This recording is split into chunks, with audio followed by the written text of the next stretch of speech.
أعوذ بالله من الشيطان الرجيم. بسم الله الرحمن الرحيم.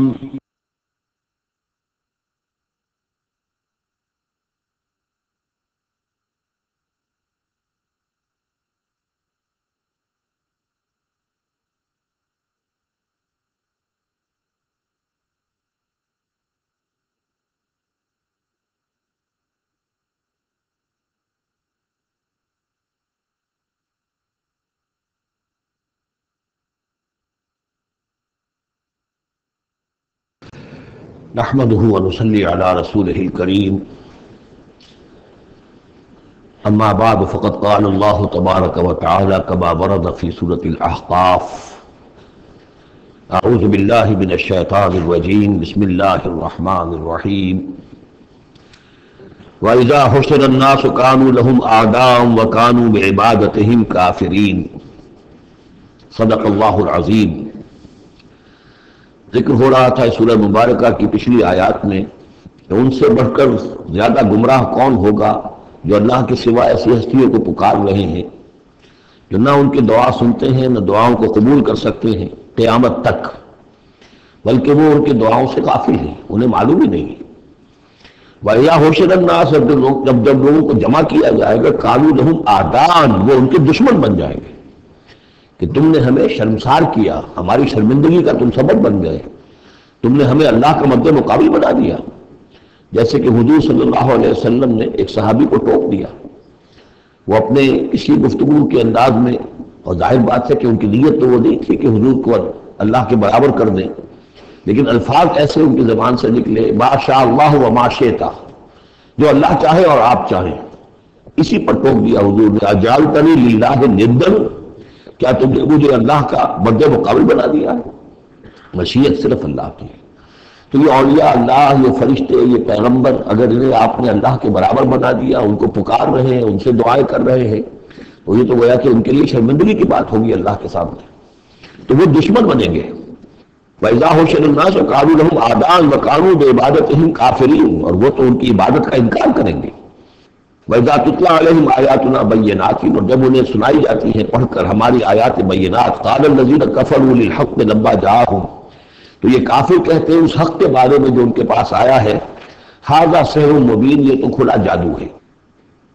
ام یقولون افتراہ، اسے گھڑ لیا ہے، یعنی محمد صلی اللہ علیہ وسلم نے یہ قرآن خود تصنیف کیا ہے۔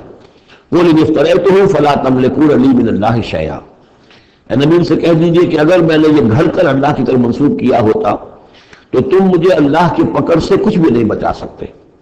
یہ مضمون آئے گا آخری پارے میں: لو تقول علینا بعض الاقاویل، بلکہ 29ویں پارے میں: لاخذناہ بالیمین ثم لقطعنا منہ الوتین، کہ اگر بالفرض خدا نہ خواستہ اگر محمد صلی اللہ علیہ وسلم کوئی چیز گھڑ کر ہماری طرف منسوب کر دے تو ہم ان کا داہنا ہاتھ پکڑیں گے اور پھر ان کی رگے جان کو کاٹ دیں گے۔ ظاہر بات ہے کہ یہ صرف اس میں جو غصہ ہے وہ ان لوگوں پر ہے جو کہہ رہے تھے۔ هو عالم بما تفیدون فیہ، اللہ تعالیٰ خوب جانتا ہے جن چیزوں میں تم لگے ہوئے، جو کچھ تم کہہ رہے ہو، جو تمہارا ظاہری قول ہے اس کو بھی جانتا ہے، اور جو تمہارے دل میں چھپا ہوا ہے اسے بھی جانتا ہے۔ کفا بہ شہیدا بینی و بینکم، اور وہ کافی ہے بطور گواہ میرے اور تمہارے مابین، وہ جانتا ہے کہ میں اس کا رسول ہوں، اس نے میرے پاس وہی بھیجی ہے۔ وہو الغفور الرحیم، اور وہ بخشنے والا ہے، رحم فرمانے والا۔ قل ما کنت بدعا من الرسل، اے نبی ان سے یہ بھی کہیے کہ میں کوئی نیا نویلا رسول تو نہیں ہوں، کوئی پہلا رسول ہی تو نہیں ہوں میں کہ مجھ سے پہلے کوئی رسول آئے نہ ہوں۔ بہت سے رسول آئے ہیں، ہاں میں آخری رسول ضرور ہوں، لیکن میں کوئی نیا سا رسول تو نہیں ہوں کہ کوئی ایک نئی بات ہو بالکل۔ بدعت، اسی سے وہ بدعت کا لفظ بنا ہے ہمارے ہاں، جو چیز دین میں نہیں ہے اور لا کر اس کو آغاز کر دیا جائے تو در حقیقت وہ بدعت ہے۔ تو ما کنت بدعا من الرسول، جیسے کہ ہم سورہ آل عمران میں پڑھ آئے ہیں: وما محمد الا رسول قد خلت من قبلہ الرسل۔ اسی طریقہ سے عیسیٰ ابن مریم کے بارے میں آیا ہے علیہ الصلوۃ والسلام کہ عیسیٰ ابن مریم کیا ہے؟ رسول، اور ان سے پہلے بہت سے رسول گزرے ہیں۔ قل ما کنت بدعا من الرسل وما ادری ما یفعل بی ولا بکم، اور مجھے کچھ معلوم نہیں ہے کہ کیا کیا جائے گا میرے ساتھ اور کیا کیا جائے گا تمہارے ساتھ۔ یعنی اس سے مراد یہ نہ سمجھیے کہ حضور کو یہ معلوم نہیں تھا کہ آخرت میں میرے ساتھ کیا کیا جائے گا، وللآخرۃ خیر وابقیٰ، حضور کے لیے تو یقیناً آخرت جو بہت بہتر ہے۔ لیکن یہ کہ ابھی کیا ہونے والا ہے، کل کیا ہونے والا ہے۔ ظاہر بات ہے کہ طائف آپ گئے تھے تو بڑی امیدیں لے کر گئے تھے نا، لیکن یہ کہ وہاں جا کر جو صورتحال ہوئی گویا کہ وہ حضور کی توقعات کے بالکل خلاف تھی۔ آپ کو تو امید تھی کہ کوئی نہ کوئی بڑا جو وہاں کا سرداروں میں سے کوئی نہ کوئی اگر مان لے گا میری بات کو تو میں پھر اپنا، کیونکہ مکے میں تو اب ابو طالب کا انتقال ہو گیا اور وہی دنیاوی اعتبار سے میرے لیے پروٹیکشن کا ذریعہ تھے، لہٰذا اب کوئی اگر بڑا رئیس اور بڑا کوئی سردار جو ہے طائف کا وہ ایمان لے آئے تو میں اپنا یہ مرکز وہاں شفٹ کر دوں، لیکن یہ کہ وہاں وہ بات پوری نہیں ہو سکی۔ ما ادری ما یفعل بی ولا بکم، مجھے یہ معلوم نہیں ہے کہ کیا کیا جائے گا تمہارے ساتھ۔ ان اتبع الا ما یوحی الی، میں تو بس پیروی کر رہا ہوں اس کی جو میری طرف وحی کی جا رہی ہے۔ وما انا الا نذیر مبین، اور میں نہیں ہوں مگر کھلا خبردار کر دینے والا، بس میری حیثیت تو یہ ہے۔ قل ارأیتم ان کان من عند اللہ وکفرتم بہ، اے نبی صلی اللہ علیہ وسلم ذرا غور کرو، سوچ لو، اگر ان کان من عند اللہ ہے، جو چیز اللہ کی طرف سے آئی ہے یہ ہے واقعتاً اللہ کی طرف سے، وکفرتم بہ، اور تم نے اس کا کفر کیا، اس کا نتیجہ کیا نکلے گا؟ یعنی یہ کہ تم سوچو، امکان تو ہے نا، تم کہہ رہے ہو کہ میں نے گھڑ لی ہے، چلیے، حالانکہ دل میں تم جانتے ہو کہ گھڑی بھی کتاب نہیں ہے، اگر گھڑی بھی کتاب ہوتی، انسان کی تصنیف ہوتی تو تم بھی اس کا مقابلہ کرتے، تمہیں چیلنج دیا گیا ہے کہ اس جیسی کتاب بنا لاؤ، اس جیسی ایک صورت ہی بنا لاؤ، تو تمہارے دل میں وہ بات نہیں ہے۔ لیکن سوچ لو ذرا کہ اگر یہ شے واقعتاً اللہ کی طرف سے ہے، قل ارأیتم ان کان من عند اللہ وکفرتم بہ، اور تم نے اس کا انکار کر دیا، وشہد شاہد من بنی اسرائیل علی مثلہ، اور گواہی دے چکا ہے ایک گواہ بنی اسرائیل میں سے ایک ایسی ہی کتاب کی۔ اصل میں اس میں کافی تفسیر کے اندر اقوال میں اختلاف ہے، اس سے مراد جو ہے عام مومنین اہل کتاب ہیں یا حضرت موسیٰ علیہ السلام، اس لیے کہ کتاب استثناء میں جو پیشن گوئی ہے اس میں یہ الفاظ ہے کہ اے موسیٰ میں ان کے بھائیوں میں سے تیرے مثل ایک پیغمبر اٹھاؤں گا۔ کتاب استثناء کے 18ویں باب کی 18 اور 19ویں آیات ہیں یہ تورات کی، جو عہد نامہ قدیم ہے اس میں، تو گویا کہ مثل ہی، یعنی حضرت موسیٰ کی طرح کے محمد ہے، حضرت محمد کی طرح کے موسیٰ ہے علیہ الصلوۃ والسلام، کیونکہ صاحب شریعت رسول ہے حضرت موسیٰ علیہ السلام۔ حضرت عیسیٰ صاحب شریعت نہیں ہے، صاحب کتاب ہے، انجیل دی گئی ہے، انجیل میں شریعت نہیں ہے، انجیل میں حکمت ہے، کل ہم پڑھ چکے ہیں جئتکم بالحکمہ، میں تمہارے پاس حکمت لے کر آیا۔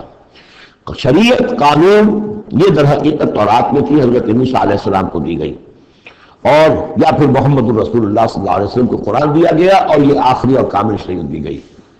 فآمن واستکبرتم، تو وہ تو ایمان لے آئے اور تم استکبار کر رہے ہو، یعنی یہود میں سے تو بہت سے علماء ایسے بھی تھے، بہت زیادہ نہیں لیکن تھے، عبداللہ ابن سلام رضی اللہ تعالیٰ عنہ بہت اہم ان کے علماء میں سے تھے، وہ ایمان لائے ہیں، تو وہ تو ایمان لے آئے، فاستکبرتم، اور تم استکبار میں اور گھمنڈ میں پڑے ہوئے ہو۔ ان اللہ لا یہدی القوم الظالمین، اللہ ظالموں کو ہدایت نہیں دیتا۔ وقال الذین کفروا للذین آمنوا لو کان خیرا ما سبقونا الیہ، اور کہا ان لوگوں نے جنہوں نے کفر کی روش اختیار کی ان لوگوں کے بارے میں جو ایمان لائے، کیونکہ ان میں سے زیادہ تر جو حضور کے آس پاس ہوتے تھے، اس لیے کہ بہرحال ان میں بڑے بڑے لوگ بھی تھے جو ایمان لائے تھے حضور پر، حضرت عثمان ابن عفان بھی تھے، بڑے بڑے گھرانے کے فرد تھے، عبد الرحمن ابن عوف بھی تھے، وہ بھی کوئی غرباء اور فقراء میں سے تو نہیں تھے، طلحہ اور زبیر بھی تھے تو وہ بھی بڑے اونچے خاندانوں سے تھے، لیکن یہ کہ عام طور پر حضور کے آس پاس جو ہوتے ہیں یہ لوگ اپنے اپنے کاموں کے اندر بھی مصروف ہوتے تھے، لیکن جو غرباء تھے وہ حضور کے ارد گرد زیادہ موجود رہتے تھے، اور یہ بات بار بار آ چکی ہے حضرت نوح کے بیان میں بھی اور پھر حضور کے بارے میں بھی کہ اے محمد تمہارے گرد تو ہم بیٹھے ہوتے ہیں ہمارے کمی کاری لوگ، بڑے گھٹیا لوگ، ہمارے پست طبقات کے لوگ جو ہیں، کوئی غلام ہے ہمارا، کوئی اور یہاں پہ محنت مزدوری کرنے والا ہے، تو ہمارے شایان شان نہیں ہے کہ ہم آپ کے پاس آ کر بیٹھے، یعنی ذرا ان کو اپنے سے دور کرو، جس پر کہ اللہ تعالیٰ نے کئی مرتبہ یہ فرمایا کہ اے نبی آپ ان کی بات پر نہ جائیے، اور کہیں ان اہل ایمان کو کہ جو صبح و شام اللہ کو پکارتے ہیں اور اللہ کی رضا جوئی میں لگے ہوئے ہیں، ان کو کہیں آپ اپنے سے دور نہ کر دیں، اگر ایسا آپ کریں گے تو یہ ظلم ہو جائے گا۔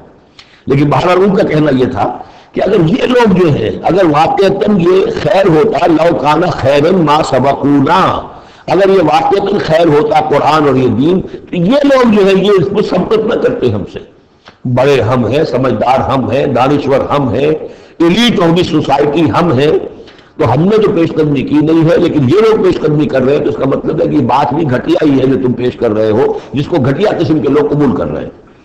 یہ طنز ہے اس میں چھپا ہوا۔ وقال الذين كفروا للذين آمنوا لو كان خيرا ما سبقونا وإذ لم يهتدوا به فسيقولون هذا إفك قديم۔ اور جب یہ اس قرآن کے ذریعے سے ہدایت نہیں پا رہے تو کہتے ہیں کہ یہ تو گھڑی ہوئی چیز ہے، افک ہے، پرانی شے ہے۔ ومن قبلہ کتاب موسیٰ امام و رحمہ، حالانکہ اس سے پہلے موسیٰ کی کتاب موجود تھی اور اب بھی ہے، امام و رحمہ، وہ بھی رہنمائی کرنے والی ہے اور رحمت ہے۔ وہذا کتاب مصدق لسانا عربیا، اور یہ کتاب نازل ہوئی ہے اس کی تصدیق کرتے ہوئے، یعنی تصدیق دونوں معنی میں، ایک تو کہ قرآن تصدیق کرتا ہے کہ تورات اللہ کی کتاب تھی، اللہ کی کتاب ہے، اگرچہ اس میں تحریف کر دی گئی ہے لیکن بہرحال اللہ کی کتاب تھی۔ انا انزلنا التوراۃ فیہا ھدی ونور، ہم نے تورات نازل کی تھی، اس میں ہدایت بھی تھی، نور بھی تھا۔ پھر انجیل کے بارے میں فیہا ھدی ونور، قرآن دونوں کی تصدیق کرتا ہے۔ دوسری یہ کہ تورات میں اور انجیل میں جو پیشین گوئیاں تھیں ان کا مصداق بن کر قرآن آیا ہے، تو قرآن مصدق ہے لسانا عربی، اور بڑی ہی عمدہ فصیح اور بلیغ عربی زبان میں ہے۔ لینذر الذین، تاکہ خبردار کر دے ان لوگوں کو ظلموا، جنہوں نے کہ کفر کی روش اختیار کی، خبردار کر دینے کی ذمہ داری ہے، اور اسی لیے یہ جو آسان زبان میں ہم نے اس کو اتارا ہے تاکہ ہر شخص تک یہ بات پہنچ جائے۔ وبشریٰ للمحسنین، اور جو ایمان اور اسلام اور احسان کی روش اختیار کریں ان کے لیے یہ بشارت بن جائے۔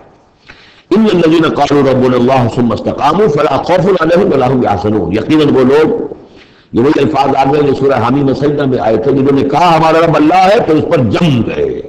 اور میں نے عرض کیا تھا، پھر دوبارہ عرض کر رہا ہوں کہ استقامت میں قیامت مضمر ہے۔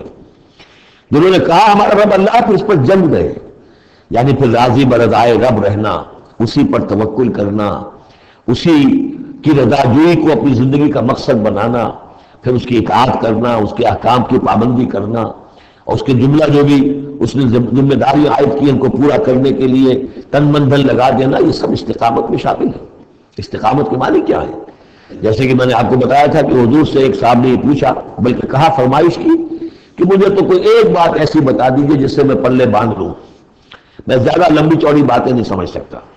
حضور نے فرمایا، قل آمنت باللہ ثم استقم، کہو کہ میں ایمان لایا اللہ پر، پھر جم جاؤ، تھک جائے تمہارا دل اس کے اوپر کہ واقعہ پالن ہار وہی ہے، پروردگار وہی ہے، حاجت روا وہی ہے، مشکل کشا وہی ہے، اور وہ ہماری دعاؤں کا سننے والا وہی ہے۔ پھر یہ کہ اسی کے لیے انسان ہمتاً اپنے آپ کو وقف کر دے، ان صلاتی و نسکی و محیای و مماتی للہ رب العالمین۔ ان الذین قالوا ربنا اللہ ثم استقاموا فلا خوف علیہم ولا هم یحزنون، یہ استقامت والے جو ہی تو اولیاء اللہ ہو گئے نا۔ پھر جیسے کہ ہم نے سورہ یونس میں پڑھا تھا، الا ان اولیاء اللہ لا خوف علیہم ولا هم یحزنون الذین آمنوا وکانوا یتقون، جو ایمان لائے اور اس پر مستقیم ہو گئے، قائم ہو گئے، جازم ہو گئے، تو وہی تو اللہ کے ولی ہیں، وہی اللہ کے دوست ہیں، ان کے لیے نہ کوئی خوف ہے نہ وہ کسی حزن سے دو چار ہوں گے۔ اولئک اصحاب الجنۃ خالدین فیہا، وہ جنت والے لوگ ہیں، اس میں رہیں گے ہمیشہ ہمیشہ، جزاء بما کانوا یعملون، اور یہ جزا ہوگا ان کے اعمال کا۔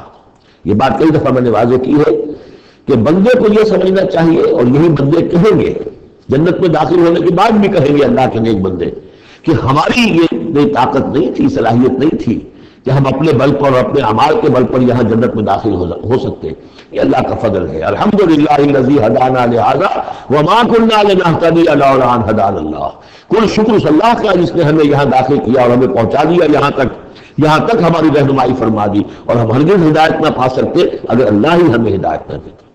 لیکن اللہ تعالیٰ بار بار کہتا ہے کہ ٹھیک ہے، لیکن یہ کہ تمہارے اعمال تھے، تم نے بھی محنت کی تھی، تم نے فیصلہ کیا تھا، اما شاکرا و اما کفورا، جو ہم نے تمہیں اختیار دے دیا تھا، تم نے ہمارے شکر گزار بندے بن کر زندگی گزارنے کا فیصلہ کیا، ہم نے قدر افزائی فرمائی، ہم نے تمہیں توفیق دی، ہم نے تمہارے راستے کی رکاوٹوں کو جو ہے آسان کر دیا، لیکن یہ کہ بہرحال تمہارا عمل اس میں شامل ہے۔ جزاء بما کانوا یعملون، یہ در حقیقت بدلہ ہوگا ان کے اعمال کا۔ ووصینا الانسان بوالدیہ، تاکید کی انسان کو اس کے والدین کے بارے میں احسانہ، کہ ان کے ساتھ احسان کی روش، نیک سلوک، خدمت، اور ان میں بھی خاص طور پر والدہ کا معاملہ جو ہے یہ سورہ بنی اسرائیل میں بھی ہے اور یہاں بھی ہے، وہاں بھی آیا تھا ووصینا الانسان بوالدیہ حملتہ امہ وہنا علی وہن وفصالہ فی عامین، تو والدین میں جو ہے والدہ کا حق فائق ہے والد کے حق پر، ویسے دونوں کے ساتھ اس کے سلوک ہو، دونوں کا ادب ہو، وَإِمَّا يَبْلُغَنَّ عِندَكَ الْكِبَرَ أَحَدُهُمَا أَوْ كِلَاهُمَا فَلَا تَقُل لَّهُمَا أُفٍّ وَلَا تَنْهَرْهُمَا وَقُل لَّهُمَا قَوْلًا كَرِيمًا، یہ پڑھ چکے ہیں. لیکن یہاں بھی اور وہاں بھی خاص طور پر والدہ کا، اس لیے مشقت جو ہے وہ پیدائش میں ساری کی ساری مشقت جو ہے ماں کی ہے. باپ کا کیا حصہ ہے؟ وہ تو ایک کوئی اس کی لذت کا لمحہ ہوتا ہے، وہ اس کے اندر اس نے وہ بوند چپکائی اور فارغ. اب وہ ساری مصیبت کون جھیل رہی ہے؟ وہ عورت جھیل رہی ہے، ماں جھیل رہی ہے. سارا پریگننسی کا دور جو ہے، اس میں ابتدائی دور جو ہے، اس میں اسے جی بتلا رہا ہے، الٹی آ رہی ہیں، چیزوں سے نفرت ہو رہی ہے. پھر جب بوجھل ہو گئی ہے، جسم بوجھل ہو گیا، بوجھ اٹھائے ہوئے ہے، پھر وضع حمل کی مشقتیں ہیں، وہ درد ذیل ہے، پھر اس کو دودھ پلانا ہے 2 سال تک، اس کے جو اس کو گند ہے اس کو صاف کرنا ہے، پوتڑے دھونے ہیں. یہ سارے کام کون کر رہا ہے؟ ماں کر رہی ہے. باپ کا تو اس میں حصہ ڈائریکٹ نہیں، انڈائریکٹ ہے کہ بہرحال وہ کمائی کرتا ہے، پرووائڈ کرتا ہے، یہ بات دوسری ہے. لیکن جو مشقت ماں کی ہے، اسی لیے حدیث میں آتا ہے کہ ایک صحابی نے حضور سے سوال کیا کہ میرے حسن سلوک کا سب سے اولین مستحق کون؟ آپ نے فرمایا تمہاری والدہ. انہوں نے پوچھا کہ ان کے بعد کون؟ فرمایا پھر تمہاری والدہ. تیسری مرتبہ پھر کون؟ حضور پھر والدہ تمہاری. چوتھی مرتبہ جب اس نے پوچھا ان کے بعد کون، تو آپ نے فرمایا تمہارے والد. یعنی والدہ کا حق جو ہے وہ والد کے حق پر، یہ ہے اخلاقی حق. قانونی حق والد کا زیادہ ہے. اگر سیپریشن ہو جائے گی تو اولاد والد کی ہے، قانونی حق اس کا زیادہ ہے. لیکن اخلاقی حق، خدمت کا حق، اور جنت جس کے پاؤں تلے ہے وہ باپ نہیں ماں ہے. جنت جو ہے وہ تو اس کے قدم تلے تحت اقدام الامہات. اس حوالے سے اخلاقی مقام جو ہے وہ عورت کا زیادہ ہے، ماں کا زیادہ ہے. فرمایا حملتہ امہ کرہا ووضعتہ کرہا، اس کی ماں نے اسے اٹھائے رکھا اپنے پیٹ میں تکلیف جھیل کر، اور پھر اس کو وضع حمل ہوا، اس کو جنا تکلیف کے ساتھ. وحملہ وفصالہ 30 شہرا، اور اس کا یہ حمل اور پھر دودھ پلانا یہ لگ بھگ جو ہے 30 مہینے ہوتے ہیں. حتیٰ اذا بلغ اشدہ، یہاں تک کہ جب وہ اپنی پوری قوت کو پہنچتا ہے، بلوغت کو پہنچتا ہے. اور یہاں سے بلوغت سے مراد جو ہے وہ نفسیاتی بلوغت ہے، ذہنی اور نفسیاتی بلوغت. ایک جسمانی بلوغت ہوتی ہے وہ تو 16 17 18 سال کے اندر آدمی جو ہے وہ پورا بالغ ہوتا ہے. لیکن جسمانی بلوغت نہیں، یہاں جو ہے 40 برس کا ذکر آ رہا ہے. حتیٰ اذا بلغ اشدہ وبلغ 40 سنۃ، جب وہ 40 برس کا ہو جاتا ہے. سائیکولوجیکل میچورٹی جو ہے انسان کی وہ 40 برس کی ہے. یہی وجہ ہے کہ 40 برس ہی کی عمر میں جو بھی نبوت جو ہے وہ ملتی تھی. حضور کو بھی 40 برس کی. فلما بلغ 40 سنۃ خُبِّبَ إِلَيْهِ الْخَلَا فَكَانَ يَخْلُو بِغَارِ حِرَا. ایک حدیث ہے بڑی پیاری جس کی راویہ ہیں ام المومنین حضرت عائشہ صدیقہ رضی اللہ تعالیٰ عنہ، جس نے فرمایا انہوں نے کہ حضور نے مجھے بتایا کہ جب میری عمر 40 برس کے قریب ہوئی تو مجھے خلوت گزینی محبوب ہو گئی، تنہائی میں بیٹھ کر. اور پھر آپ جا کر کئی دن کئی راتیں جو غار حرا میں آپ تنہا رہتے تھے، خلوت گزینی. پھر وہیں پر وہی کا آغاز ہوا ہے. تو 40 برس کی عمر، اگرچہ استثناءات ہیں. حضرت یحییٰ کے بارے میں ہم پڑھ چکے ہیں سورہ مریم میں، آتیناہ الحکم صبیہ، بچپن ہی میں اللہ نے انہیں حکمت عطا فرما دی، اور ان کو جو بھی وہ میچورٹی ہے اللہ نے بہت ابتدائی عمر میں عطا فرما دی. حضرت عیسیٰ کا معاملہ بھی ایسا ہی ہے، لیکن عام قاعدہ قانون وہی ہے 40 برس کا. حتیٰ اذا بلغ اشدہ وبلغ 40 سنۃ قال رب اوزعنی ان اشکر نعمتک التی انعمت علی وعلی والدی. تو وہ کہتا ہے کہ میرے پروردگار مجھے اس کی میری قسمت یہ بنا دے، یہ میرا نصیب فرما دے، مجھے اس کی توفیق دے کہ میں شکر ادا کر سکوں تیرے انعامات کا جو مجھ پر ہوئے اور میرے والدین پر ہوئے. وان عمل صالحا ترضاہ، اور یہ کہ میں ایسے عمل کروں اچھے جو تجھے پسند آئے، جنہیں تو پسند کرے. واصلح لی فی ذریتی، اور پھر یہ کہ میرے لیے میری اولاد کے لیے بھی، اولاد میں بھی میرے لیے بہتری پیدا کر دے. ایک تو یہ ہوتا ہے کہ اصلح لی ذریتی، میری اولاد کو کی اصلاح کر دے، انہیں صالح بنا دے. لیکن یہاں پہ انداز جو ہے دیکھیے اصلح لی فی ذریتی، اس لیے کہ اولاد صالح ہوگی تو اس کا فائدہ مجھے بھی پہنچے گا.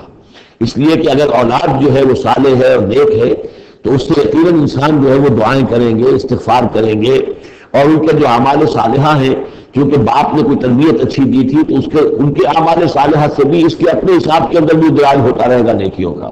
تو اصلح لی فی ذریتی، میری ذریت میں، میری نسل میں میرے لیے اصلاح فرما دے، یعنی ان کی اصلاح فرما جس سے کہ مجھے بھی فائدہ پہنچے. اسی بالکل یہی مفہوم ہے کہ جو ہم نے سورہ الفرقان میں پڑھا ہے، وَجَعَلْنَا لِلْمُتَّقِينَ إِمَامًا، مراد یہ کہ ہماری اولاد کو متقی بنا، تاکہ ان کی جو ہم خود ان کے آگے چلنے والے ہیں، ان کے ایمان ہیں، وہ ہمارے فالوورز ہیں، ہمارے پیچھے چلنے والے ہیں.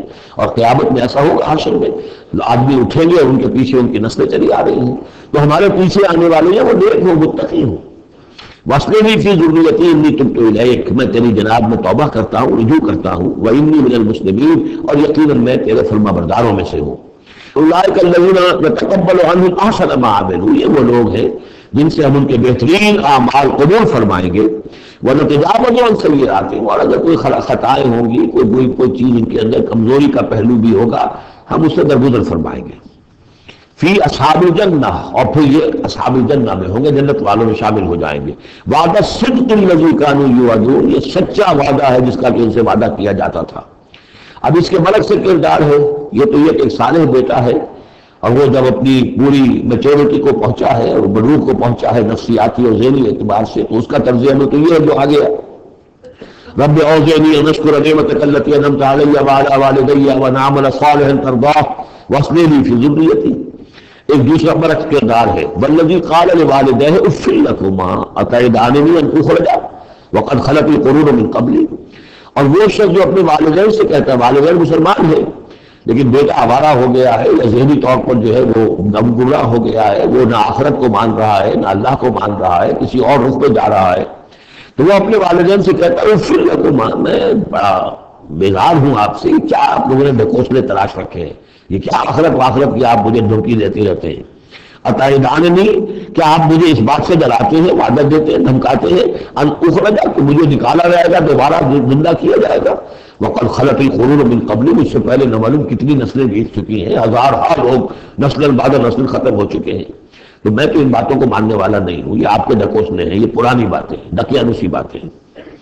وہما یستغیثان اللہ ویلک آمن، اور دونوں ماں باپ جو ہے بیچارے وہ نیک، وہ دعائی دے رہے اللہ کی کہ اللہ کے بندے ویلک، تباہی ہو تیری، خرابی ہو تیری، آمین، ایمان لا، مان ان باتوں کو. ان وعد اللہ حق، یقیناً اللہ کا وعدہ سچا ہے. فیقول ما ھذا الا اساطیر الاولین، وہ کہتا ہے نہیں میں نہیں مانتا، نہیں یہ تو نقلیں ہیں، پرانی کہانیاں ہیں جو پچھلوں سے نقل ہوتی چلی آ رہی ہیں. اولئک الذین حق علیہم القول، یہ وہ لوگ ہیں کہ جن پر اللہ کی بات سچی ہو گئی، یعنی مستحق ہو گئے اللہ کے کلمہ عذاب کے. فی امم قد خلت من قبلہم، اور انہی قوموں کے اندر وہ بھی پھر شامل کر دیے جائیں گے جو ان سے پہلے گزر چکی ہیں، من الجن والانس، جنات میں سے بھی اور انسانوں میں سے بھی. انہم کانوا خاسرین، یقیناً وہی لوگ ہیں کہ سارے والے برباد ہونے والے. وَلِكُلٍّ دَرَجَاتٌ مِّمَّا عَمِلُوا، اور سب کے لیے درجے اور مقامات معین ہوں گے ان کے اعمال کے اعتبار سے. وَلِيُوَفِّيَهُمْ، اور تاکہ اللہ تعالیٰ پورا ان کے اعمال، وَلِيُوَفِّيَهُمْ أَعْمَالَهُمْ وَهُمْ لَا يُظْلَمُونَ، پورا ان کو دے دے گا ان کے اعمال کا بدلہ، اور ان پر کوئی ظلم نہیں ہوگا، کوئی حق تلفی نہیں ہوگی. وَيَوْمَ يُعْرَضُ الَّذِينَ كَفَرُوا عَلَى النَّارِ، اور جس دن کے یہ کافر پیش کیے جائیں گے آگ پر، اور اس وقت ان سے کہا جائے گا اذهبتم طیباتکم فی حیاتکم الدنیا واستمتعتم بها، دیکھو بھائی تم نے اپنے جو مزے لینے تھے، لوٹنے تھے، عیش کرنے تھے، وہ تم دنیا کی زندگی میں کر چکے ہو. تم نے وہاں حرام خوریاں کی، حلال اور حرام کی تمیز کو ختم کیا، تم نے وہاں عیش کیے. اذهبتم طیباتکم، اپنی مرضی کی چیزیں جو ہے وہ تم لے چکے، لے جا چکے. فی حیاتکم الدنیا، تم اپنی دنیا کی زندگی میں، واستمتعتم بها، اور اس سے تم نے بہت فائدہ اٹھا لیا. فَالْيَوْمَ تُجْزَوْنَ عَذَابَ الْهُونِ بِمَا كُنتُمْ تَسْتَكْبِرُونَ فِي الْأَرْضِ بِغَيْرِ الْحَقِّ، تو آج اب تمہیں بہت ہی اہانت آمیز عذاب دیا جائے گا، ذلت کا عذاب، بس سبب اس تکبر کے جو تم کرتے رہے ہو زمین میں ناحق. وَبِمَا كُنتُمْ تَفْسُقُونَ، اور جو تم نے وہاں پر نافرمانیاں کی ہیں اور ہمارے احکام کو توڑا ہے. وَاذْكُرْ أَخَا عَادٍ، اور ذرا تذکرہ کیجئے اخا عاد، قوم عاد کے بھائی کا، یعنی حضرت ہود علیہ السلام. اذ انذر قومہ بالاحقاف، جبکہ انہوں نے اپنی قوم کو خبردار کیا احقاف میں. یہ احقاف کا علاقہ تھا، بالکل جنوبی ساحل جو ہے عرب کا، جزیرہ نما عرب کا، اس کے ساتھ، اور اب وہاں پر بہت ہی سخت قسم کا، وہ بدترین قسم کا صحرا ہے. احقاف، وقد خلت النذر من بین یدیہ ومن خلفہ، ان سے پہلے بھی، ان کے سامنے بھی، اور بہت سے خبردار کرنے والے آئے تھے. یہ میں نے عرض کیا تھا کہ انبیاء متعدد آ کر پھر آخری کوئی رسول آتا تھا کہ جو پھر آخری اتمام حجت کرتا تھا. اللہ تعبدوا الا اللہ، انہوں نے یہی دعوت دی تھی کہ مت پوجو کسی کو سوائے اللہ کے. انی اخاف علیکم عذاب یوم عظیم، مجھے اندیشہ ہے تمہارے اوپر، تمہارے بارے میں ایک بڑے دن کا عذاب تم پر آئے گا. قالوا اجئتنا لتافکنا عن آلہتنا، انہوں نے کہا کہ کیا تم اس لیے آئے ہو اے ہود کہ تم ہمیں اپنے معبودوں سے برگشتہ کر دو. فاتنا بما تعدنا ان کنت من الصادقین، تو اگر تم سچے ہو تو جس عذاب کی دھمکی ہمیں دے رہے ہو وہ لے آؤ. قال انما العلم عند اللہ، انہوں نے کہا کہ اس کا علم تو اللہ کے پاس ہے، کل علم اللہ کے پاس ہے. وہ عذاب آئے گا، کب آئے گا، کس صورت میں آئے گا میں نہیں جانتا، وہ اللہ جانتا ہے. وَأُبَلِّغُكُم مَّا أُرْسِلْتُ بِهِ، اور میں تو تمہیں پہنچا رہا ہوں وہ جو اس نے مجھے دے کر بھیجا ہے، جو پیغام اس نے دیا میں پہنچا رہا ہوں. میرا کام انذار ہے، ابلاغ ہے، پہنچا دینا ہے، واضح کر دینا ہے. وَلَٰكِنِّي أَرَاكُمْ قَوْمًا تَجْهَلُونَ، لیکن میں دیکھ رہا ہوں کہ تم نے بہت جہالت کی روش اختیار کر لی ہے. بجائے اس کے کہ میری بات پر غور کرو، دیکھو، سوچو، دل میں اترے تو اسے قبول کرو، تم نے تو گویا کہ ادھار کھائے بیٹھے ہو اس کی نفی پر اور اس کو نہ ماننے پر، تو تم جہالت پر اتر آئے ہو. فلما رأوہ عارضا مستقبل اودیتہم، تو عذاب الہی جب آیا، اس کے آثار جب آئے تو وہ ایک ایسی صورت میں تھی کہ جو ہے کہ بادل آ رہے ہیں. تو جب دیکھا انہوں نے اس کو یعنی عذاب کو، رأوہ یہ وہ عذاب کے لیے ضمیر ہے، عارضاً کہ اس کو ہم نے ایک امر کی صورت میں بھیجا، مستقبل اودیتہم جو ان کی وادیوں کی طرف چلا آ رہا تھا، سامنے آ رہا تھا. قالوا هذا عارض ممطرنا، یہ تو بادل آ گئے، ابر ہے، اب بارش ہوگی، جلتھل ہو جائیں گے، مطر آ رہی ہے. بل هو ما استعجلتم به، نہیں یہ تو وہ شے جس کی تم نے جلدی مچائی تھی کہ لے آؤ عذاب اگر لا سکتے ہو. ریح فیہا عذاب علیم، وہ ایک جھکڑ تھا جس کے بارے میں آئے گا سورۃ الحاقہ میں کہ سخر علیہم سبع لیال و ثمانیۃ ایام، 7 رات اور 8 دن مسلسل میں جھکڑ چلا ہے. ریح فیہا عذاب علیم، وہ جھکڑ ہے جس میں بہت بڑا عذاب ہے. تدمر کل شیء بامر ربھا، وہ ہر شے کو اپنے رب کے حکم سے اٹھا کر پٹکتی تھی. وہ ہوا جو ہے اٹھاتی تھی اور پٹکتی تھی. تدمر، جیسے کسی درخت کی جڑ سے اکھاڑا جائے تو پھینک دیا جائے. اور وہ چونکہ تھے بھی بڑے طویل القامت لوگ، تو بڑے بڑے ستونوں کی طرح پھر پڑے تھے، کاجاج نخل خاویہ، جیسے کہ وہ کھجوروں کے تنے پڑے ہوئے ہوں زمین کے اوپر. تدمر کل شیء بامر ربھا فاصبحوا لا یری الا مساکنہم، پھر وہ ایسے ہو گئے کہ اب کچھ نظر نہیں آ رہا تھا سوائے ان کے مسکنوں کے. ان کے گھر نظر آ رہے ہیں، ان کی حویلیاں، ان کی بلڈنگیں، لیکن وہاں اس میں بسنے والا کوئی نظر نہیں آ رہا. کذالک نجزی القوم المجرمین، اسی طرح ہم بدلہ دیا کرتے ہیں مجرموں کی قوم کو. وَلَقَدْ مَكَّنَّاهُمْ فِي مَاءٍ مَكَّنَّاكُمْ فِيهِ، اب یہاں قریش سے، مکے والوں سے خطاب ہو رہا ہے. ان کو ہم نے جو تمکن عطا کیا تھا زمین میں، جو مال و اسباب دیا تھا، جو طاقت دی تھی، فِي مَاءٍ مَكَّنَّاكُمْ فِيهِ، اس میں اتنا تمکن تمہیں ہم نے نہیں دیا، اتنی طاقت تمہارے پاس نہیں ہے. ان کی تہذیب جیسا کہ میں عرض کر چکا ہوں، وہ شداد کا جو شہر تھا، اب اس کے جو ہیں باقیات وہ نظر آ چکے ہیں سیٹلائٹس کے ذریعے سے کہ زمین کے نیچے جو ہے بہت گہرے وہ موجود ہیں، جو ان کے اوپر عذاب آیا اس کے اوپر، لیکن وہ دبے ہوئے موجود ہیں. اس کے بڑے بڑے جو ہے ستون جو بنائے تھے انہوں نے، غالباً 30 بڑے بڑے ان کی فصیل کے ساتھ جو ہے پلرز ہیں جن کو گری لیا گیا ہے، وہ موجود ہیں. یہ ساری نشانیاں اب ایک ایک کر کے ظاہر ہوں گی. وَلَقَدْ مَكَّنَّاهُمْ فِي مَاءٍ مَكَّنَّاكُمْ فِيهِ، ہم نے وہ چیزیں انہیں دی تھی کہ جو اے قریش تمہیں نہیں دی، ہم نے ان کو تمہیں وہ تمکن نہیں دیا. وَجَعَلْنَا لَهُمْ سَمْعًا وَأَبْصَارًا وَأَفْئِدَةً، ہم نے ان کے لیے بھی، ہم نے انہیں سماعت کان بھی دیے تھے، وَأَبْصَارًا آنکھیں بھی دی تھی، افئدہ بھی دیے تھے، دل اور عقل بھی دی تھی. فَمَا أَغْنَىٰ عَنْهُمْ سَمْعُهُمْ وَلَا أَبْصَارُهُمْ وَلَا أَفْئِدَتُهُمْ مِنْ شَيْءٍ، تو کچھ کام نہیں آئے ان کے، نہ تو ان کی سماعت، ان کی بصارت، نہ ان کے دل یا عقل میں کسی شے میں انہیں نہیں بچا سکے. اذ كانوا يجحدون بآيات الله، جبکہ وہ انکار کرتے رہے اللہ کی آیات کا. وحاق بهم ما كانوا به يستهزئون، اور ان کو گھیر لیا اور ان کو الٹ پڑی وہی چیزیں جن کا کہ وہ مذاق اڑایا کرتے تھے. وَلَقَدْ أَهْلَكْنَا مَا حَوْلَكُم مِّنَ الْقُرَىٰ، اور ہم نے تو ہلاک کیا ہے بہت سی بستیوں کو جو تمہارے ہی ارد گرد آباد تھی. میں وہ نقشہ بنا کے بھی آپ کو دکھا چکا ہوں کہ یہ تمام جو احقاف یہ گویا کہ مکے کے جنوب مشرق میں تھے. سمود کا علاقہ جو ہے مکے کے شمال میں تھا، اسی شمال کے رخ پر جو ہے پھر وہ مدین کا علاقہ، اور پھر یہ کہ ادھر ڈیڈ سی کے ساتھ ساحل پر اس کے بھی اب حال ہی میں خبر آئی ہے کہ اس کے بھی جو کھنڈرات وغیرہ ہیں وہ بورہ مردار اس کے اندر پانی کے نیچے وہ موجود ہیں. ابھی ان کی تلاش ہو گئی ہے، وہ معلوم ہو گئے ہیں، انکشاف ہو گیا ہے. تو فرمایا وَلَقَدْ أَهْلَكْنَا مَا حَوْلَكُم مِّنَ الْقُرَىٰ، ہم نے بہت سی بستیوں کو، شہروں کو ہلاک کیا جو تمہارے ارد گرد ہی تھی. وَصَرَّفْنَا الْآيَاتِ لَعَلَّهُمْ يَرْجِعُونَ، اور اسی طرح ہم نے پھیر پھیر کر ان کو یہ آیات اپنی سنائی ہے تاکہ وہ رجوع کریں، پلٹیں، لوٹیں. فَلَوْلَا نَصَرَهُمُ الَّذِينَ اتَّخَذُوا مِن دُونِ اللَّهِ قُرْبَانًا آلِهَةً، تو کیوں نہ مدد کی ان ہستیوں نے جنہیں انہوں نے اللہ کے سوا سمجھا تھا کہ یہ معبود ہیں جو اللہ کی طرف ہم اللہ سے ہمیں قریب کر دیں گے، ہمیں تقرب اللہ کا ہمارا ضرورت ہمیں جو ہے وہ دلیل حاصل کر دیں گے، اس کا ذریعہ بن جائیں گے. بل ضلوا عنہم، جب وہ عذاب کا وقت آیا وہ سب گم ہو گئے، ہوا ہو گئے. خواب تھا جو کچھ کا دیکھا، جو سنا افسانہ تھا.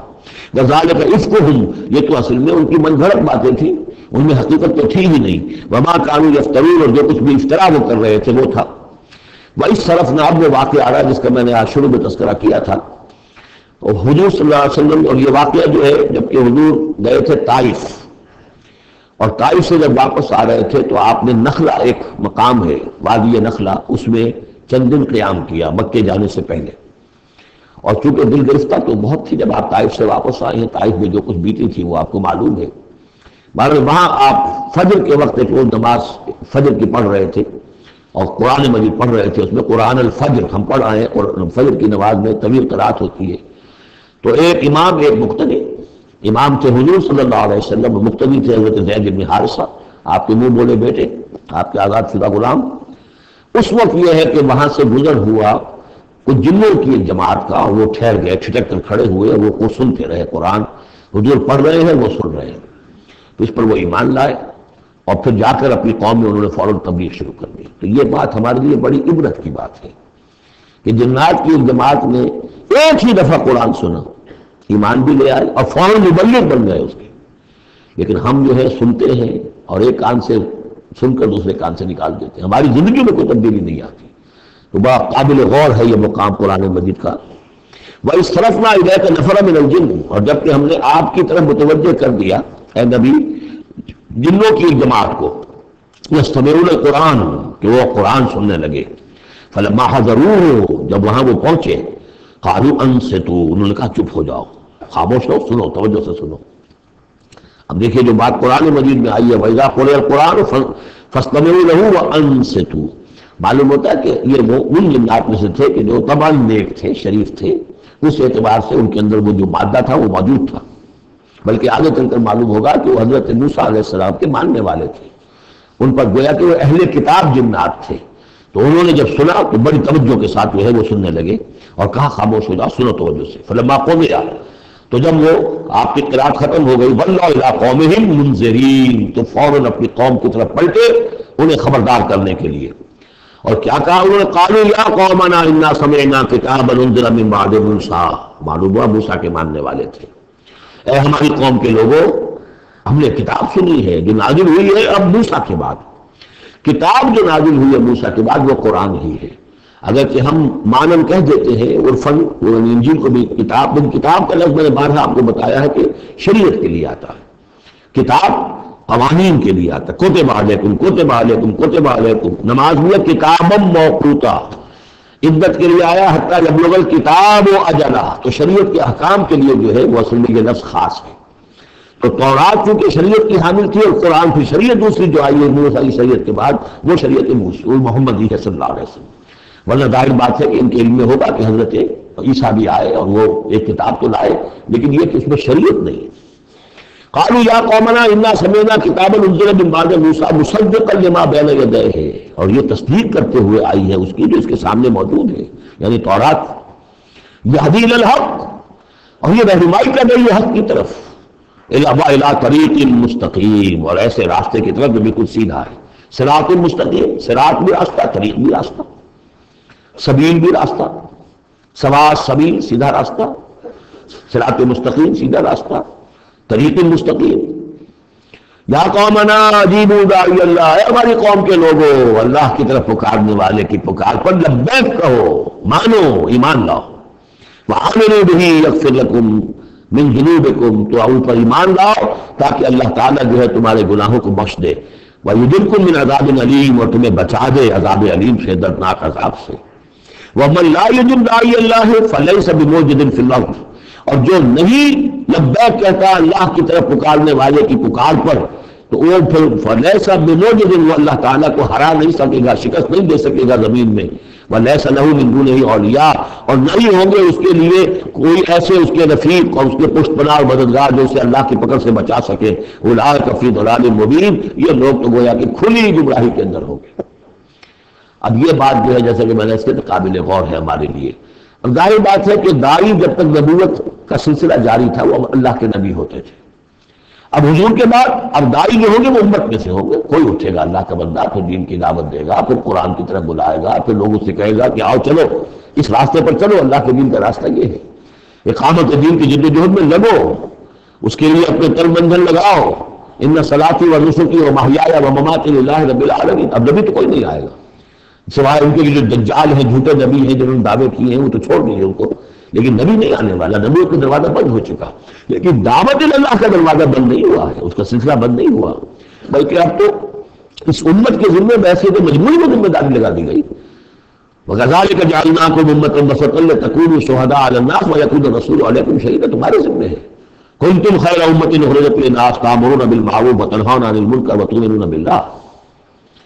اولم يروا ان اللہ الذي خلق السماوات والارض ولم يعي بخلقهن. کیا انہوں نے دیکھا نہیں، غور نہیں کیا؟ وہ اللہ جس نے آسمانوں اور زمین کی تخلیق فرمائی اور وہ تھکا نہیں، ہارا نہیں اس سے، ان کی تخلیق سے. یعنی جیسے کہ سورہ قاف میں ہم پڑھیں گے افعینا بالخلق الاول، کہ ہم عاجز آ گئے ایک دفعہ بنانے کے بعد. ہماری ساری جو بھی کریٹو ایکٹیویٹی تھی اور کریٹو پوٹینشیل ہمارا ختم ہو گیا، ایگزاسٹ ہو گیا، ہم دوبارہ نہیں بنا سکتے تمہیں. تو لم یعی بخلقہن، وہ عاجز نہیں آ گیا ان کی تخلیق سے. اب اس کی جو خلاقی کی قوت ہے وہ ختم نہیں ہو گئی ہے. بقادر علی ان یحیی الموتى، تو کیا وہ قادر نہیں ہوگا اس پر کہ مردوں کو زندہ کر دے؟ بلا، کیوں نہیں، انہ علی کل شیء قدیر، یقیناً وہ ہر چیز پر قادر ہے. ویوم یعرض الذین کفروا علی النار، اور جس روز کے پیش کیے جائیں گے یہ کافر آگ پر. الیس ھذا بالحق، اس وقت سوال کیا جائے گا یہ ہے حق، یہ حقیقت ہے یا نہیں؟ تم ڈھکوسلا کہتے تھے، تم کہتے تھے کہ ایسی ہمیں دھوس دی جا رہی ہے، کوئی عدل وغیرہ نہیں، کوئی حساب کتاب نہیں، کوئی جزا و سزا نہیں، کوئی باس معدل موت نہیں. الیس ھذا بالحق، کیا یہ حقیقت نہیں ہے؟ قالوا بلا وربنا، وہ کہیں گے کیوں نہیں، ہمارے پروردگار تیری قسم یہ حق ہے.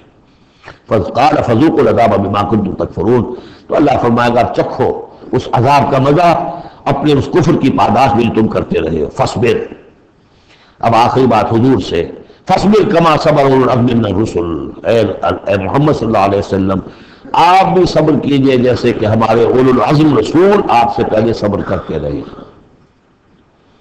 یہ اولو العزم من الرسل عام طور پر خیال ہے کہ 5 ہیں، بعض حضرات 7 شمار کرتے ہیں، حضرت ہود حضرت صالح کو بھی شامل کرتے ہیں، لیکن 5 پر چونکہ اسی سلسلہ سورت کی صورت ہے سورہ شورى جس میں 5 کا ذکر ہے. شرع لکم من الدین ما وصى به نوحا والذی اوحینا الیک وما وصینا به ابراہیم وموسیٰ وعیسیٰ. حضرت نوح، حضرت ابراہیم، حضرت موسیٰ، حضرت عیسیٰ اور حضرت محمد صلی اللہ علیہ وسلم علیہ السلام، یہ اولو العزم من الرسل ہیں.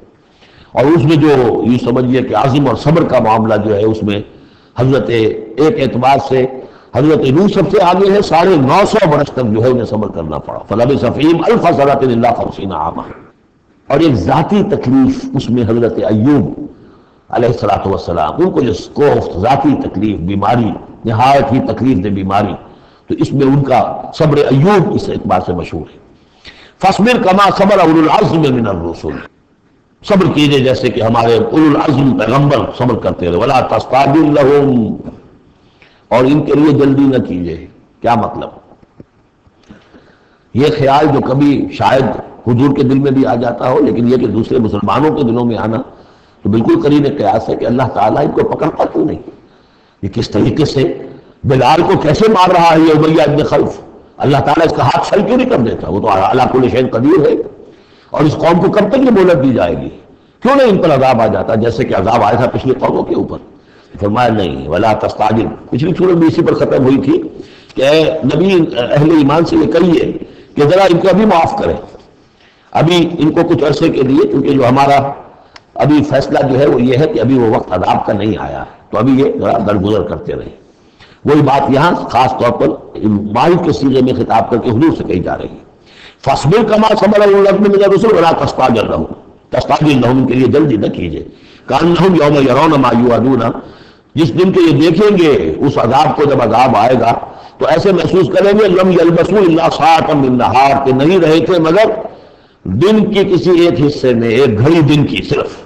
بلاغ یہ ہے پہنچا دینا، ھذا بلاغ، لیکن ھذا یہاں پر محذوف ہو گیا، ھذا بلاغ، بلاغ یہ پہنچا دینا ہے۔ فہل یہلک الا القوم الفاسقون، تو ہلاک تو وہی کیے جائیں گے، کون ہلاک کیا جائے گا سوائے ان کے کہ جو نافرمان لوگ تھے۔ یہاں یہ جو 8 سورتوں کا ایک سلسلہ چلا آ رہا تھا وہ بھی ختم ہوا، اور یہ کہ جو 5واں جو گروپ ہے مکی اور مدنی صورتوں کا، ان میں سے جو مکیات کا سلسلہ ہے وہ ختم ہو گیا، اور یہ 13 صورتیں ہیں، سورہ سبا، فاطر، پھر یاسین، پھر صافات، پھر صاد، اور پھر یہ 8 صورتیں، سورہ زمر، اور پھر مومن، اور پھر حامیم سجدہ، اور شورا، اور زخرف، اور دخان، اور جاسیہ، اور احقاف۔ یہ صورتیں ہیں کہ جہاں مکیات ہیں۔ اب اس کے ساتھ 3 مدنیات ہیں۔ یہ 3 جو مدنیات ہیں ان میں سے 2 صورتیں تو بڑی ہم وزن ہیں اور جوڑے کی شکل میں ہیں، لیکن ایک صورت جو ہے اگرچہ بہت جامع صورت ہے قرآن حکیم کی وہ، لیکن اس کو ہم کہہ سکتے ہیں مضمون کے اعتبار سے کہ وہ سورہ فتح کا ایک ضمیمہ ہے۔ اگرچہ اسلامی ریاست کے اصول، اسلامی معاشرے کے لیے بنیادی ہدایات کے اعتبار سے قرآن حکیم کی اہم ترین، جامع ترین صورت ہے۔ 18 آیات میں اللہ تعالیٰ نے، یوں سمجھیے کہ سورہ نساء، سورہ مائدہ میں جو اصول دیے ہیں اسلامی معاشرے کے اور اسلامی ریاست کے، ان کا لب لباب اور خلاصہ 18 آیات میں ہے سورہ حجرات کی۔ جہاں تک سورہ محمد صلی اللہ علیہ وسلم کا تعلق ہے، یہ بھی قرآن کی ان صورتوں میں سے ہے کہ جس کے 2 نام ہیں۔ اس کا نام سورہ قتال بھی ہے۔ زمانہ نزول جو ہے یہ غزوہ بدر سے متصلاً قبل نازل ہوئی ہے، یعنی سورہ بقرہ ہی کا ضمیمہ اس کو سمجھنا چاہیے۔ سورہ بقرہ ہے، اکثر وہ آیات جو نازل ہوئی ہے ہجرت کے بعد سے لے کر اور غزوہ بدر تک، ایک تو ان کا بڑا مجموعہ ہے جو 40 رکوعوں پر مشتمل ہے، وہ تو سورہ بقرہ ہے، لیکن اس کو علیحدہ رکھا گیا ہے اگرچہ ہے اسی سلسلے کے اندر، اور اس کے علیحدہ رکھنے کا میں بیان کروں گا کہ سبب کیا ہے۔ تو گویا کہ اس کو ایک طرح سے سمجھیے کہ زمانہ نزول کے اعتبار سے یہ سورہ بقرہ کا ضمیمہ ہے، غزوہ بدر سے قبل نازل ہوئی۔ اور اس کا پس منظر کیا ہے کہ جب یہ حضور نے صلی اللہ علیہ وسلم اپنا اقدام کا عمل شروع کیا ہے، یعنی ایک تو 12 برس تک مکے میں تو حکم یہ تھا کہ ہاتھ بندے رکھو، ہاتھ رکے رکھو، نو ریٹیلیشن، ریونج کا کیا سوال، انتقام تو بہت دور کی بات ہے، no raising of hands even in self defence, اپنے بچانے کے لیے بھی ہاتھ نہیں اٹھانے۔ اگر خباب بن الارت سے کہا گیا اتارے کپڑا اتار دو، لیٹ جاؤ میدانوں کے اوپر لیٹ جاؤ۔ حضرت یاسر کو اور حضرت سمیہ کو اور حضرت عمار کو جو کچھ بھی ایذائیں دے رہا تھا ابو جہل، کسی مسلمان کو اجازت نہیں تھی کہ جا کر اس کا ہاتھ پکڑے، نہیں۔ یہ مرحلہ تھا پیسو ریزسٹنس کا کہ جو تکلیف آئے جھیلو، جوابی کارروائی کوئی نہیں۔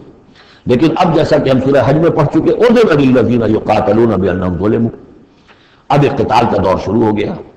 لیکن یہ کہ جو منافقین تھے یا جن کے دلوں میں روگ تھا، جو اب اس جان جوکھوں میں ڈالنے کے لیے تیار نہیں تھے، وہ کچھ کہہ رہے تھے کہ آخر لڑائی بھڑائی کا کیا فائدہ ہے، یہ تو کوئی صلح سے کام کرنا چاہیے۔ یا کوئی یہ بھی کہتا ہوگا کہ گڑ دے کر مارا جا سکتا ہو تو زہر کا کو دینا ہے۔ ہم اپنی دعوت و تبلیغ کے کام کو بس جاری رکھیں۔ اور یہ تو محمد نے، معاذ اللہ میں ان کی بات نقل کر رہا ہوں، یہ محمد نے خود جو ہے مہم جوئی شروع کر دی ہے کہ انہوں نے جو ہے ان کو چھیڑ چھاڑ شروع کر دی، ان کے قافلوں کا تعاقب شروع کر دیا، ان کی جو ہے وہ گویا کہ لائف لائن کے اوپر ہاتھ ڈال دیا۔ یہ حقیقت اقدام تو کر رہے ہیں یہ خود، اور اس سے گویا کہ لڑائی بھڑائی کا سلسلہ شروع ہو جائے گا۔ ان کے دلوں میں تو تھا روگ نفاق کا، کہ وہ چاہتے نہیں تھے کہ ہمارے ایمان کا یہ امتحان ہو جائے کہ ہم سے کہا جائے کہ نکلو اللہ کی راہ میں جان ہتھیلی پر رکھ کر۔ لیکن وہ جو اس کی آڑ لے رہے تھے وہ کہہ رہے تھے کہ یہ لڑائی بھڑائی اور یہ جو ہے فساد، بلکہ صلح جوئی کے ساتھ معاملہ کرو۔ اور روڈ کا بھی جو سورہ بقرہ کے دوسرے رکوع میں آیا تھا، وَإِذَا قِيلَ لَهُمْ لَا تُفْسِدُوا فِي الْأَرْضِ قَالُوا إِنَّمَا نَحْنُ مُصْلِحُونَ أَلَا إِنَّهُمْ هُمُ الْمُفْسِدُونَ وَلَٰكِن لَا يَشْعُرُونَ۔ تو گویا کہ اس جو بھی ہو رہی تھی اس وقت ان کی جو ذہن کی کیفیت تھی، اس میں اللہ تعالیٰ کی طرف سے یہ سورہ مبارکہ نازل ہوئی ہے، اور یہ اسلوب کے اعتبار سے پورے قرآن میں منفرد ہے۔ بالکل ابرپٹلی شروع ہو رہی ہے، کوئی تمہید نہیں، کوئی حروف مقطعات نہیں، کوئی اللہ کی حمد، کوئی اور شے، کچھ نہیں، قرآن مجید کی عظمت کچھ نہیں، بلکہ الذین، اس سے جملہ شروع ہو رہا ہے جو عام طور پر جملے کے شروع کے لیے عام اسلوب نہیں ہے۔ پھر یہ کہ وہ جو اسلوب ہوتا ہے آیات کے آخر میں اللہ تعالیٰ کے اسماء اور اللہ کی صفات کا، انہ عزیز الحکیم، وہ تو بڑا غفور ہے، رحیم ہے، اس طرح کی کوئی شے آپ کو یہاں نہیں ملے گی. اسلوب بالکل مختلف ہے. ہر آیت ابرپٹ شروع ہو رہی ہے، سورت بھی ابرپٹ شروع ہوئی ہے اور ابرپٹلی ختم ہو جائے گی. اسی طریقے سے ہر آیت جو ہے شروع ہوتی ہے اور ابرپٹلی ختم ہو جاتی ہے بغیر کسی اختتامی اللہ کے اسماء اور صفات کے حوالے کے.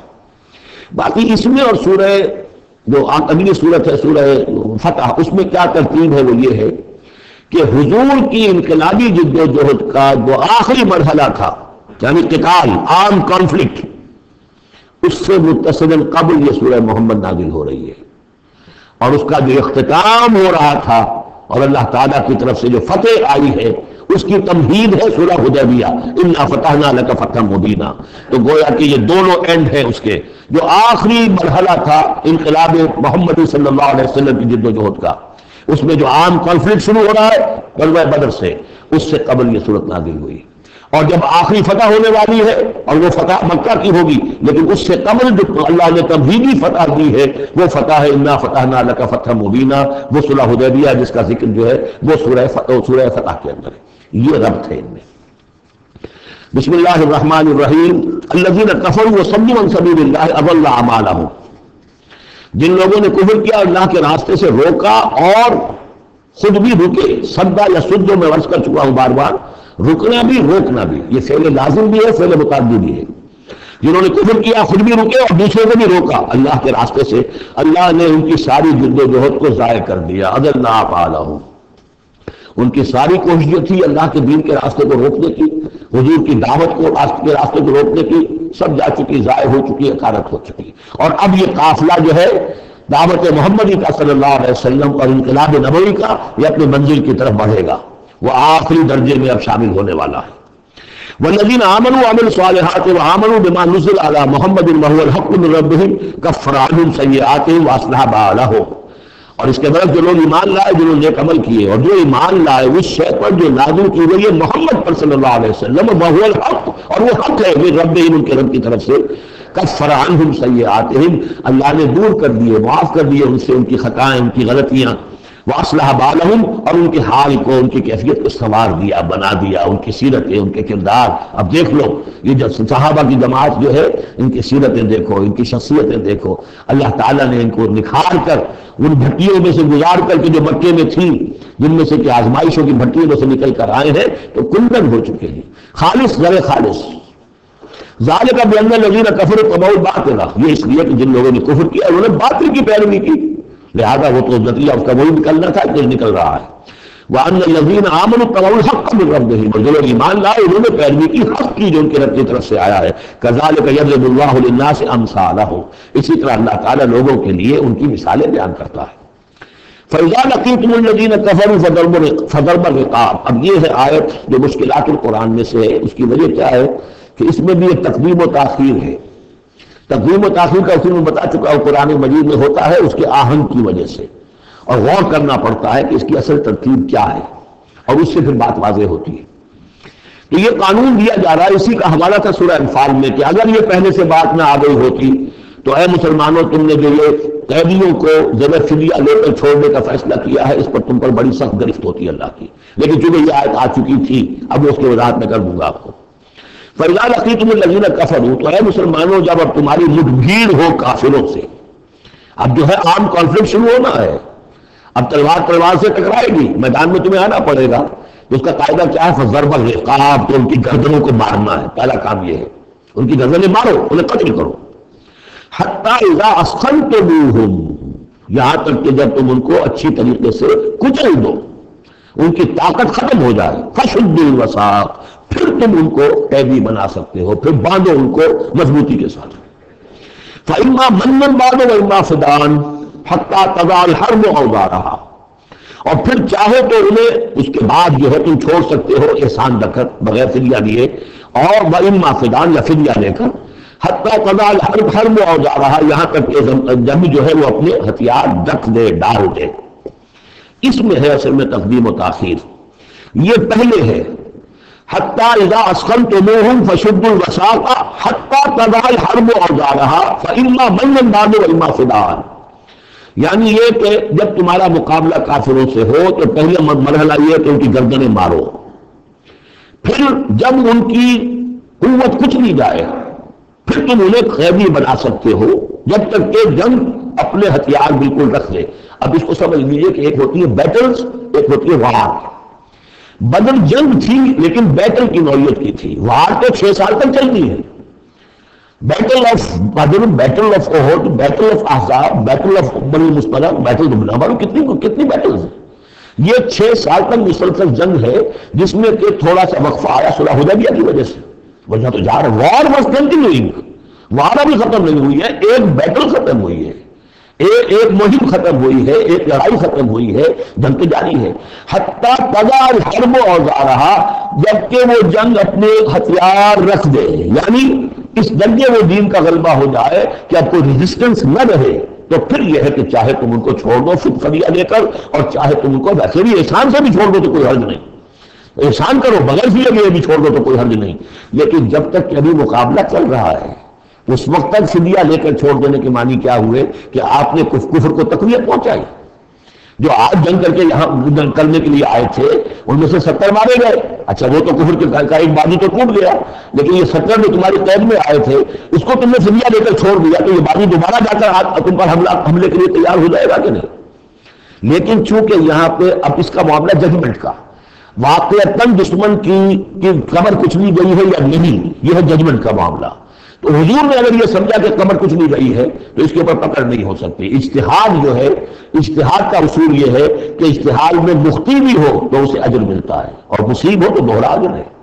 کیونکہ حضور کے اجتہاد پر یہ تھا تو آپ کو اگر چھوڑ دیا گیا تو اما منن بعد و اما فدان، جب یہ آلٹرنیٹو اس کے اندر موجود ہے اس آیت کے اندر کہ اس کے بعد پھر چاہو کہ تم بغیر کوئی فدیہ لیے ہوئے احسان بھر کر چھوڑ دو اور چاہے فدیہ لے کر چھوڑ دو، تو حضور نے اس کو استعمال کیا ہے۔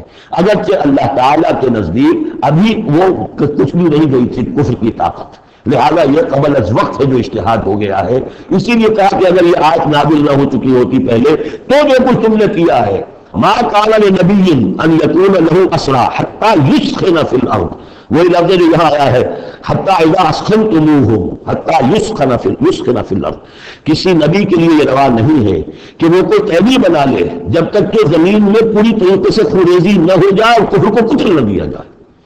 تريدون عرض الدنیا، تم دنیا کے ساز و سامان چاہتے ہو کہ یہ فدیہ دیں گے رقم آئے گی، واللہ یرید الآخرہ، اللہ کے نگاہوں کے سامنے آخرت ہے۔ اللہ عزیز الحکیم، اللہ عزیز الحکیم، لولا کتاب من اللہ سبقا، اگر یہ اللہ کی طرف سے وہ کتاب پہلے آنا چکی ہوتی، حکم، اب یہ کتاب کی معنی پھر وہی حکم ہے یہاں پر، اللہ کی طرف سے پہلے یہ آیت جو ہے جو اس حکم پر مبنی ہے وہ نازل نہ ہو چکی ہوتی، لمسکم فیما اخذتم عذاب عظیم، کہ جو کچھ تم نے لیا ہے اس پر تمہارے اوپر بڑی سخت گرفت ہوتی ہے اللہ کی طرف سے، لیکن چونکہ وہ تھی فَكُلُوا مِمَّا غَنِمْتُمْ حَلَالًا طَيِّبًا، کہ جو بھی تمہیں غنیمت ملی ہے اسے کھاؤ حلال، اور حلال اور طیب سمجھتے۔ یہ ہے اس آیت کا مطلب، جب تمہارا مقابلہ ہو دشمنوں سے تو گردنیں مارنا ہے پہلا کام، پھر جب پوری طرح کچل لو، طاقت کچھ نہیں گئی کفر کی، تو پھر قیدی بھی بناؤ، فَشُدُّ الْوَثَاقَ حَتَّى تَضَعَ الْحَرْبُ أَوْزَارَهَا، جب جنگ بالکل ختم ہو جائے اور گویا کہ وہ ہتھیار ڈال دیے جنگی، ڈگ ڈال دیے، اب کوئی طاقت نہیں رہی کفر میں، پھر تم چاہو تو ان کو فدیہ لے کر چھوڑ دو، چاہو تو بغیر فدیہ کے بھی چھوڑ دو، کوئی بات نہیں، اب کوئی خطرہ نہیں، اس لیے کہ انقلاب آ چکا اور مستحکم ہو چکا، اب ان کے لیے کچھ نہیں ہوگا۔ حتیٰ تضع الحرب اوزارها ذلک ولو یشاء اللہ لانتصر منهم، اللہ چاہتا تو سب ہی ان سے بدلہ لے لیتا، ان کو فار سے انتقام لے لیتا، ولکن لیبلو بعضکم ببعض، اللہ تعالیٰ چاہتا تو اس 1000 کے لشکر کو آنے واحد میں ختم کر دیتا، لیکن اللہ نے تمہیں موقع دیا، تمہاری آزمائش کی، تمہارے صبر کا امتحان لیا، لیکن اللہ تعالیٰ امتحان لیتا، جانچتا ہے بعض کو بعض کے ذریعے سے، وہ 1000 کے لشکر کے ذریعے سے ان 313 کے استقامت کی، ایمان اور استقامت جو ہے اس کی آزمائش ہو گئی۔ والذین قتلوا فی سبیل اللہ فلن یضل اعمالهم، اور جو لوگ اللہ کی راہ میں قتل ہو گئے تو اللہ تعالیٰ ان کے اعمال کو ضائع کرنے والا نہیں ہے، ان کے سارے اعمال کا بھرپور اجر انہیں مل جائے گا۔ سیہدیہم لیصلح بالہم، اللہ تعالیٰ ان کو راہ دے گا، پہنچا دے گا، جنت تک پہنچا دے گا، اور ان کے جو معاملہ ہوگا وہاں پہ ان کے احوال بہت اعلیٰ ہوں گے، بہت عمدہ ہوں گے۔ وَيُدْخِلُهُمُ الْجَنَّةَ عَرَّفَهَا لَهُمْ، اور داخل کرے گا انہیں اس باغات میں جو پہلے ہی انہیں پہچنوا دی ہے، بتا دیا ہے کہ اس جنت میں کیا کچھ ہوگا، وہ تو ہم بتا چکے ہیں قرآن کے اندر، اس جنت میں داخل کرے گا۔ یا ایھا الذین آمنوا ان تنصروا اللہ ینصرکم ویثبت اقدامکم، اہل ایمان اگر تم اللہ کی مدد کرو گے تو اللہ تمہاری مدد کرے گا اور تمہارے قدموں کو جما دے گا۔ یہ بہت اہم قانون ہے اللہ کا، تم اللہ کی مدد کرو گے تو اللہ مدد کرے گا۔ تم اللہ کے دشمنوں سے پینے بڑھاؤ، دوستیاں کرو، ان کی وفاداریوں کے دم بھرو، انہیں اپنا سرپرست سمجھو، انہیں اپنا حمایتی اور مددگار سمجھو، اور ساتھ ہی دعا کرو تو دعائے قنوت نازلہ چاہے سال بھر کرتے رہو گے، اللہ نہیں سنے گا تمہاری دعا۔ ڈھاکہ گیا، مشرقی پاکستان گیا، بدترین شکست آ گئی، قنوت نازلہ مکے میں بھی اور مدینے میں بھی پڑھے جا رہے تھے اور پورے پاکستان میں پڑھے جا رہے تھے، اللہ نے نہیں سنی۔ تمہاری دوستیاں کس سے؟ اللہ سے تو ہے نہیں۔ اللہ کے خلاف تو اعلان جنگ ہے، تمہاری ساری معیشت سود پر چل رہی ہے، تم نے اللہ کے باغیوں کو دوست بنایا ہوا، انہیں اپنا سرپرست سمجھتے ہو، انہیں کی مدد پر تمہارا جو ہے سارا سہارا اور بھروسہ ہے۔ آ رہا تھا کوئی جہاز چل کر امریکہ کا، وہ تو نہیں آیا، تو اللہ کیوں سنے گا تمہاری بات؟